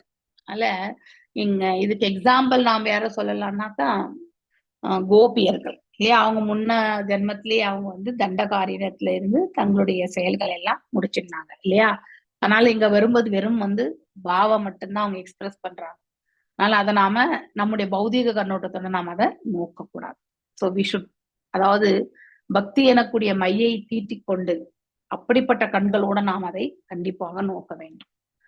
மேலும் சில சமயம் வேதங்கள் கூறும் ஒழுங்குமுறை விதிகளை வந்து புறக்கணிக்கின்றனர். சோ இது பியோர் டிவோட்டிஸ் இதை ஃபாலோ பண்ணணும் அவசியம் கிடையாது. ஆனா கலியுகத்துல பியோர் டிவோட்டியா இருந்தாலும் அதை உள்ளுக்குள்ளே வந்து அவர்கள் வந்து அந்த ஒரு செயல்ல வந்து அவங்க வந்து பக்குவம் அடைஞ்சு அதை வந்து அந்த ஒரு நிலையில இருக்கும் பொழுது சோ வெளியில வந்து அவங்க வந்து எக்ஸ்டர்னலா வந்து ஒரு நார்மல் மனிதனா வந்து பிஹேவ் பண்றதுல தவறே கிடையாது இல்லையா? சோ மாற்றம் என்பது உள்ளுக்குள்ளதான் வரணும். சோ அதை அவங்க கரெக்டா எடுத்துட்டு போனாங்களா வெளிப்புற தோற்றத்துல அவங்க அதை டெமான்ஸ்ட்ரேட் பண்ணாலும் சரி, இல்ல அதான் ஃபாலோ பண்ணிட்டு இருக்கோன்றத வந்து அவங்களுடைய ட்ரெஸ் கோட் இதெல்லாம் வச்சு அவங்க சொன்னாலும் பரவாயில்ல, அப்படி சொல்லவில்லை என்றாலும் பரவாயில்லை. சோ நாம எடை போடக்கூடாது இந்த இடத்துல. ஸோ இப்போ பரத மகாராஜ் வந்து ஜடபாரதராக அவதரித்து சோ அவர் வந்து இஸ் நாட் எய்மிங், அதாவது எங்கேயாவது போய் அவர் வந்து காசு கேட்கறதோ இல்ல வந்து உணவு கேட்கறதோ அதெல்லாம் அவர் செய்யறதே இல்லை. எந்த சமயத்துல என்ன கொடுத்தாலும் வாங்கிக்கூடிய நிலையில இருக்கார். தூய பக்தி தொண்டில் இருக்கக்கூடியது. ஏன்னா ஆல்ரெடி ஒரு லைஃப் ஸ்பேன் வந்து மிஸ் ஆயிடுச்சு இல்லையா? சோ அந்த காலகட்டத்துல வந்து அந்த மானை பற்றி எண்ணிக்கொண்டே அவர் வந்து செயல்பட்டதால மரணிக்கும் பொழுது அந்த மானையே எண்ணிக்கொண்டுதான் மறந்தார். அதனால்தான் அடுத்த பிறவி மானாக பிறக்கக்கூடிய ஒரு தன்மை. சோ ஆனாலும் அவர் மீண்டும் அந்த புலகாசிரம் கிட்டதான் வந்து இருப்பார். So he wandered and he came there இல்லையா? தன்னுடைய இனத்தோடையும் அவர் சேர்வது கிடையாது அந்த மானாக வந்தப்போ. மேலும் அங்கே ரிஷிமுனிகள் செய்யக்கூடிய யக்னங்கள்ல வந்து அவர் வந்து இவந்தோ மானாக இருந்தாலும் அதெல்லாம் அப்சர்வ் பண்றாரு. சோ அந்த கோட்டாவெல்லாம் முடிஞ்சாச்சு. கோட்டா முடிஞ்ச பிறகு இப்போ வந்து பிரேம பக்தி தான். சோ அப்போ அந்த ரிச்சுவல்ஸ் செய்யறது எல்லாத்தையுமே அவங்க ஆல்ரெடி முடிச்சுட்டு வந்தாங்க அந்த கோட்டா இல்லையா. இனிமே அவங்க மீண்டும் வந்து அந்த கோட்டா செய்யணும்ன்ற அவசியமே கிடையாது. யாருக்கு இந்த ரிச்சுவல்ஸ் முக்கியம்னா ஆரம்ப காலகட்டம் இருக்கக்கூடிய பக்தர்களுக்கு இது மிக மிக முக்கியமானது. ஏன்னா அது அவங்களுக்கு உணர்தலை ஏற்படுத்தும், முக்கியத்துவத்தை வந்து தெரிவிக்கும். அப்புறமா அவங்க நம்ம கிட்ட கொஷினே கேட்க மாட்டாங்க. சோ எதையுமே உணர்ந்து அறியும் போது நமக்கு வந்து கிளியரன்ஸ் வந்துடும். நமக்கு உணராத வரைக்குமே நமக்கு நிறைய டவுட்ஸ் இருந்துட்டே. சோ மேலும் மிக உயர்ந்த மெய் அறிவாளர்களின் நடத்தையும் கட்டுண்ட நிலையில் விழுந்து கிடந்த ஆத்மாக்கள் நிலையும் பார்ப்பதற்கு ஒன்று போலவே இருக்கும் இல்லையா. சோ இப்படி இந்த அவதூத நிலையில இருக்கிறவங்க பாத்தீங்கன்னா ஒரு பைத்தியக்கார மனிதன் என்று கூட நினைக்கலாம் சில சமயத்துல இல்லையா. அதுதான் இந்த இடத்துல சொல்லப்பட்ட கட்டுண்ட நிலையில இருக்கிறவங்க ஆல்ரெடி நாம வெளிப்புற தோற்றத்துல நாம வந்து காட்டிக்கிறது கிடையாது. சில பேர் வெளிப்புற தோற்றத்துல காட்டிக்கொள்வார்கள் இல்லையா. அப்படின்னா அவங்க வந்து காட்டிக்கணும்னு அவசியம் கிடையாது. இட் வில் ஆட்டோமேட்டிக்கலி வந்து வெளியில என்ன நிகழ்ந்தாலும் அவங்க கண்டுக்காம போயிட்டே இருப்பாங்க. ஸோ அப்படிப்பட்ட ஒரு ஆட்டிடியூட் வந்து கண்டிப்பா இருக்கும். ஸோ அதுக்கு அவங்க தூய்மையற்ற நிலையிலே இருக்கணுமா? அவதூதர்கள் கிடையாது இல்லையா. பலராமராக வந்த பலராமனுடைய அம்சமாக வந்த நித்யானந்த பிரபு வந்து ரீசன் அவதூதா இல்லையா. அவர் இந்த மாதிரியான எக்கஸ்டிக் இதுலதான் இருக்காரு. ஆனா அவர் ஒரு அந்த சந்நியாசம் அந்த இது ஆடை இருக்கும் இல்லையா, அதை கொண்டு அவருக்கு வந்து நிறைய ரெஸ்பெக்ட். எல்லா ஆற்றலுமே அவரிடம் இருந்து வந்ததுதான். ஆற்றல் என்றாலே ஆன்மீக ஆற்றல் வந்து அவரை தான் குறிக்கும். அதனால நமக்கு பலம் இருந்து பகவானுக்கு பக்தி தொண்டு செய்யணும்னா அது நாம அவரிடத்தில் பிரார்த்தித்துக் கொள்ளலாம். பிரேயர்ஸ் ரொம்ப முக்கியம். மேலும் வேத நெறிகள் விதிகளை கடந்து சென்றவர்கள் ஆகிறார். சோ அவரும் அவதூதான் இல்லையா. சோ நித்யானந்த பிரபு இதெல்லாம் அவர் கடந்து வந்திருக்கக்கூடியவர் தான். மேலும் ஆகையால் சக்தியற்ற சாதாரண மனிதனோ வானில் பறக்க இயலாதவர். நமக்கு சக்தி இல்லைன்னா மேல பறக்க முடியாது இல்லையா. அது போல பல தடைகளை சந்திக்க வேண்டியிருக்கிறது. அதன் பிறகு சிறந்த சிவபெருமானோ வேதங்களின் நெறிகளையும் விதிகளையுமே கடைபிடிக்காதவராக நமக்கு தோன்றலாம். ஆனா உண்மையில அவர் அதெல்லாம் கடைபிடிச்சிருக்காரு. சோ அதாவது சிவபெருமான் ஆனால் அவருக்கு அது பாதிக்கப்படுவது கிடையாது. சிவபெருமானை பார்த்து அதாவது அவருடைய நிலையை நாம தெரிஞ்சுக்கணும். அந்த கோட்டாலாம் நம்ம எல்லாருமே வந்து முடிச்சுதான் வந்திருப்போம். இப்ப பிரம்மருடைய படைப்புல 2ஆம் படைப்புல வந்தவர் தான் சிவபெருமான் இல்லையா. ஃபர்ஸ்ட் அந்த ருத்ரருடைய இது அவருடைய கோபத்தினால் வரக்கூடிய அந்த பிறவிதான் வந்து சிவபெருமான். சோ அவர் இதெல்லாம் செய்ய வேண்டியதே இல்லை. ஏன்னா எப்பொழுதுமே இறைவனுடைய நினைவுகளோடைய 24/7 அது இந்த காலமே நமக்கு தான் பொருந்தும். மேலும் வந்து ஆன்மீக உலகத்துல காலமே கிடையாது. ஓகே. சோ அதாவது இந்த சுழற்சி இரவு பகல் இந்த இதெல்லாமே கான்செப்ட் இங்க இந்த பௌதிக உலகத்துலதான். அங்க எப்பவுமே பிரகாசம் நித்திய பிரகாசமாக இருக்கும். காலம் இருந்தாலும் அதனுடைய இம்பாக்ட் எதுவுமே இருக்காது. சோ மேலும் அவன் பாதிக்கப்படுச்சு. ஆனால் சிவபெருமானை பார்த்து தானும் அது போல நடக்க சாதாரண மனிதன் வந்து விருப்பினால் என்றால் அது தவறாகும் இல்லையா. நாம காப்பி பண்ணக்கூடாது. எக்ஸால்டட் டிவோட்டிஸை வந்து காப்பி பண்ணவே கூடாது. ஏன்னா அவங்களுக்கு பகவான் என்ன கொடுத்திருக்காரோ அந்த நிலையில இருந்து அவர்கள் செயல்படுகிறார்கள் இல்லையா. சோ அந்த அதாவது உத்தம நிலையை அடைந்த பிறகு அவங்க ரிச்சுவல்ஸ் எல்லாம் வந்து பண்ண வேண்டிய அவசியம் கிடையாது. கேவல பக்தி செய்தால் போறோம். ஆனா சில சமயங்கள்ல வந்து உத்தம அதிகாரி வந்து பாத்தீங்கன்னா அவங்க ஒரு முன் உதாரணமாக இல்லையா. சோ துர்லபா அந்த ஒரு ஸ்டேஜ்ல இருந்து அவங்க செயல்படுவாங்க. அப்பதான் அடுத்து வரக்கூடிய ஜெனரேஷன் கூட அவரை பின்பற்றி வந்து அந்த செயல்கள் வந்து ஜனகரும் பகவானுமே முன் உதாரணமா இருந்திருக்காங்க. எஸ் ஜனகர் வந்து ஒரு செயின்ட்லி கிங். அவர் வந்து ஆன்மீகத்திலிருந்து நிலை பெற்றவர். மேலும் சிவபெருமான் வேத நெறிமுறைகளை பின்பற்றவில்லை என்று தக்ஷன் குற்றம் சாட்ட சதி அவரை பின்பற்ற வேண்டிய அவசியம் இல்லை என்று கூறுகிறார். சூரியனை போலவும் நெருப்பை போலவும் சக்தி மிக்கவர் என்று ஒருவரை குறிப்பிடும் பொழுது அங்கு சுத்தத்தை பற்றிய கேள்வி எதுவுமே கிடையாது. சோ அசுத்தமான இடத்துல இருக்கக்கூடிய நீரையுமே வந்து சூரியன் வந்து இழுத்துருவான் இல்லையா. ஆனா நமக்கு அந்த அந்த வாசனை என்பது நமக்கு நாம சும்மா கடந்து போனா கூட நமக்கு இருக்கும். நாமெல்லாம் அந்த அளவு எலிவேட்டட் கிடையாது இல்லையா? சோ அதே சமயம் ஒருவர் அவ்விடத்தை கடந்து சென்றால் அவர் பாதிக்கப்படுவார். சிவனை போல தானும் ஆக வேண்டும் என்று யாரும் முயற்சி செய்யக்கூடியது இல்லையா? ஆழகால விஷத்தையே குடிச்சவர் நீலகண்ட ஆனவர். நாம ஒரே ஒரு டிராப் விஷம் போனா கூட நாம அதுக்கான காம்ப்ளிகேஷன் இந்த பாடியில வந்து கண்டிப்பா தெரிஞ்சிடும். சோ மாறாக தனக்குரிய பணிமுறைகளை ஒருவன் கண்டிப்பாக பின்பற்ற வேண்டும். சோ நமக்குன்னு விதிக்கப்பட்ட கடமைகள் இல்லையா? தர்மம் என்பது பரிந்துரைக்கப்பட்ட கடமைகள் தான் இல்லையா? அந்த பரிந்துரைக்கப்பட்ட கடமைகளை வந்து நாம ஏற்றுக்கொண்டு நாம செயல்படணும். சோ சிவபெருமான் போன்ற உயர்ந்தவரை ஒருவன் தூற்றவும் கூடாது. அவதூறு பேசக்கூடாது அப்படின்றதையும் சொல்லப்படுகிறது. 20th ஸ்லோகம்ல இருந்து நாளைக்கு நாம பார்ப்போம். ஹரே கிருஷ்ணா. வாஞ்சகல்பதாருபிய கிருபா சிந்துபிய வச்ச பதிதனாம் பாவனேபியோ வைஷ்ணவேபியோ நமோ நமः. अनंत कोटि वैष्णव वृंद की जय. नामचर्य हरिदास ठाकुर की जय. हरे कृष्णा कृष्णा कृष्णा हरे हरे, हरे Ram Ram Ram Hare Hare. Hare Krishna mataji. Thank you mataji. Thank you. Hare Krishna माता। हरे कृष्ण माता जी.